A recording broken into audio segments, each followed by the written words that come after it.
In an alarming development that could reshape the very foundation of civic society in America, the U.S. House of Representatives has passed a controversial bill granting sweeping powers to the Treasury Department. This legislation, decried by critics as a gateway to authoritarian abuse, would allow the department to strip nonprofit organizations of their tax-exempt status if they are accused of supporting terrorism. This vague and expansive language opens the floodgates for politically motivated attacks on a wide range of organizations, from civil rights groups to universities, news outlets, and charities. The timing of this legislation, as the nation braces for the potential return of Donald Trump to the presidency, has sent shockwaves through the nonprofit community. With Trump's well-documented history of using rhetoric to vilify his opponents, critics warn this bill could serve as a potent weapon for silencing dissent, consolidating power, and undermining democracy itself. Congressman Jamie Raskin, a former constitutional law professor, has sounded the alarm, calling the bill not just unconstitutional but a direct threat to the democratic values that underpin the nation.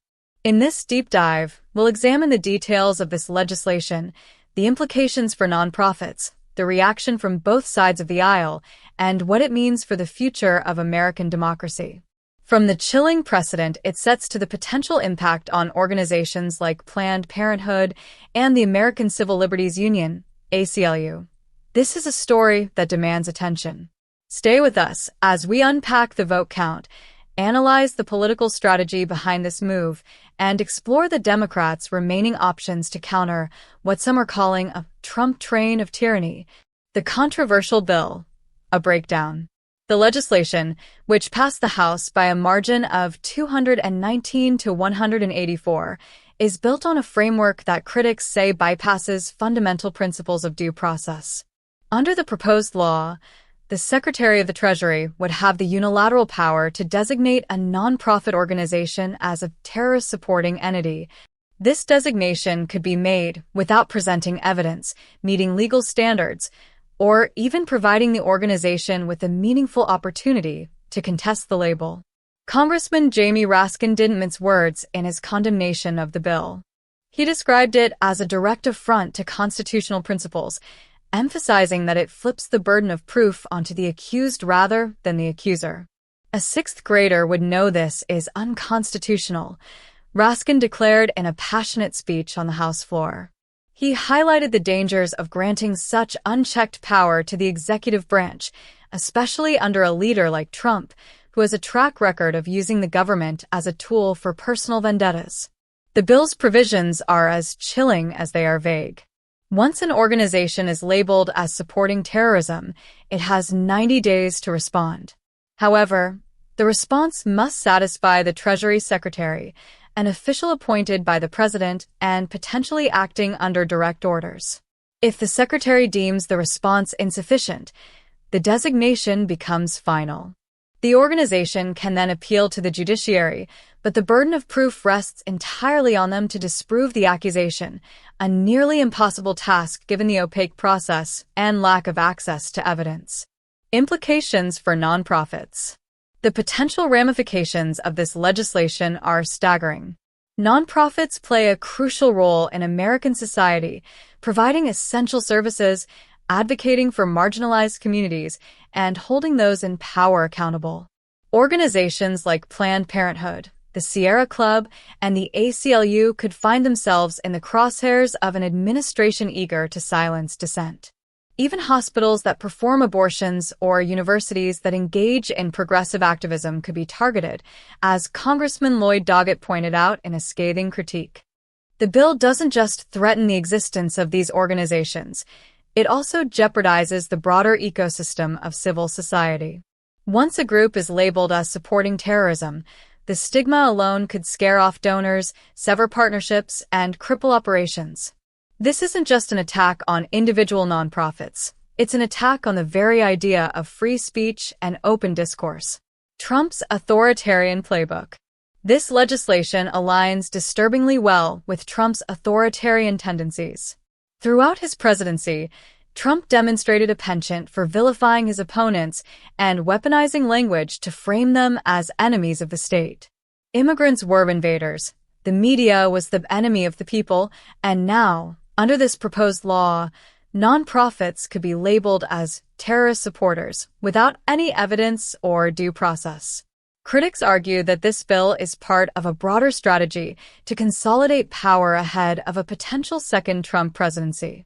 By controlling the nonprofit sector, Trump and his allies could stifle opposition, limit public access to alternative viewpoints, and create a chilling effect on advocacy and activism. Congressman Chris Murphy likened this move to the tactics employed by dictators worldwide, where civic society is systematically dismantled to prevent any challenges to authority. The vote and the political landscape.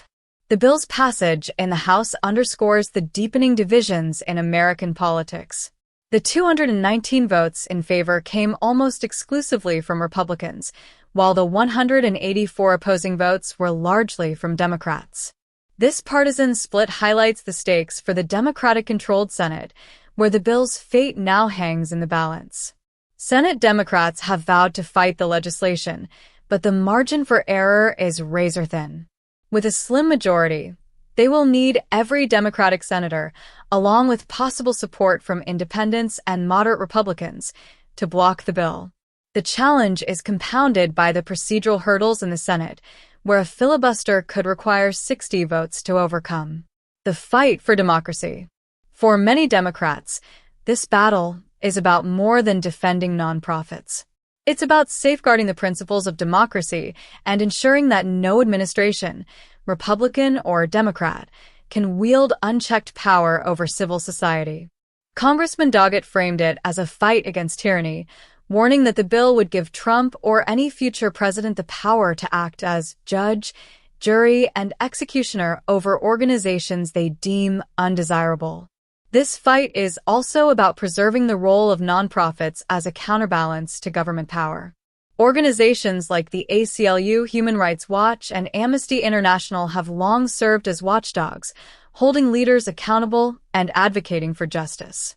Stripping them of their tax-exempt status would not only weaken their ability to operate, but also erode the public's trust in the democratic process. The passage of this bill marks a dark moment in American politics, one that could have far-reaching consequences for civil society and democracy.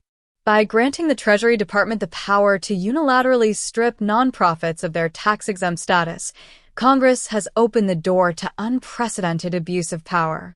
Under a leader like Donald Trump, who has shown a willingness to weaponize the government against his enemies, the potential for harm is immeasurable. As the bill heads to the Senate, the stakes couldn't be higher. For Democrats, this is a moment to draw a line in the sand and defend the principles of free speech, due process, and accountability. For the American people, it's a wake-up call to the fragility of democratic institutions and the importance of civic engagement. The fight against this legislation is about more than preserving the tax-exempt status of nonprofits.